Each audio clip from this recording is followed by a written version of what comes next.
السلام علیکم ورحمۃ اللہ وبرکاتہ۔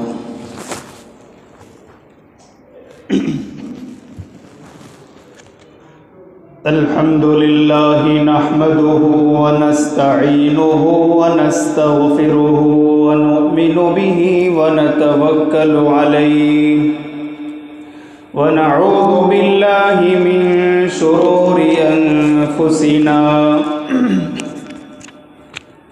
ومن سيئات أعمالنا ونعوذ بالله من شرور أنفسنا ومن سيئات أعمالنا من يهده الله فلا مضل له ومن يضلله فلا هادي له ونشهد أن لا إله إلا الله وحده لا شريك له ولا نظير له ولا وزير له ولا مشير له ولا معين له ولا مثل له ولا مثال له ونشهد أن سيدنا وسندنا ونبينا وحبيبنا ومولانا محمدا عبده ورسوله صلى الله عليه وعلى آله وأصحابه وأزواجه وذرياته وبارك وسلم تسليما كثيرا كثيرا أما بعد فأعوذ بالله من الشيطان الرجيم بسم الله الرحمن الرحيم وذروا ظاهر الإثم وباطنه وقال تعالى يا أيها الذين آمنوا توبوا إلى الله توبة نصوحا وقال تعالى كل نفس ذائقة الموت ثم إلينا ترجعون آمنت بالله صدق الله مولانا العظيم۔ بزرگوں، بھائیوں اور میرے عزیز نوجوان دوستوں، اللہ رب العزت اس کائنات کے، اس دنیا کے خالق ہیں، کریٹر ہیں، اور اللہ رب العزت محسن اعظم ہیں۔ کیا مطلب؟ سب سے زیادہ احسان کرنے والی ذات اگر کوئی اس دنیا میں ہے تو وہ اللہ رب العزت کی ذات عالی ہے۔ جب اللہ رب العزت بندوں پر اتنے مہربان ہیں تو بندوں کی بھی یہ ذمہ داری ہے کہ وہ اللہ رب العزت کی نافرمانی سے بچے، گناہ سے بچے۔ نافرمانی کسے کہتے ہیں؟ گناہ کسے کہتے ہیں؟ محبوب صلی اللہ علیہ وسلم کی مبارک سنت کو چھوڑنا اور اللہ رب العزت کے حکم کو توڑنا، یہ گناہ کہلاتا ہے، جسے ہم نافرمانی کہہ دیتے ہیں، گناہ کہہ دیتے ہیں۔ تو گناہ کرنا گویا رب کی نافرمانی کرنا، گویا اللہ رب العزت سے بے وفائی کرنا ہے۔ جو ذات ہمیں 3 ٹائم اپنی روزی کھلاتی ہے، اللہ رب العزت ہمیں 3 ٹائم روزی کھلاتے ہیں، رہنے کے لیے ساری سہولتیں دی، چاند جیسے خوبصورت بچے دیے، محبت کرنے والی بیوی دی، کاریں دی، بہاریں دی، سب کچھ دیا، اس مہربان رب کے ساتھ بے وفائی کرنا واقعی بہت بڑی بدنصیبی ہے۔ اس لیے ہم بندوں کا یہ حق ہے، ہم بندوں کی یہ ذمہ داری ہے کہ ہم اللہ رب العزت کی نافرمانی سے بچیں اور اللہ رب العزت کے مقبول اور محبوب بندوں میں شامل ہونے کی کوشش کریں۔ یہ دنیا کی زندگی اسی لیے ہمیں دی گئی ہے۔ کمانا، محنت کرنا یہ واقعی ہماری ضرورت ہے، لیکن مقصد نہیں ہے، مقصد ہمارا عبادت ہے۔ مقصد اللہ رب العزت کی محبت معرفت حاصل کرنا ہے۔ اور یہ اصول ہمیشہ یاد رکھیں کہ پہلے معرفت ہوتی ہے، پہلے کسی کی پہچان حاصل ہوتی ہے۔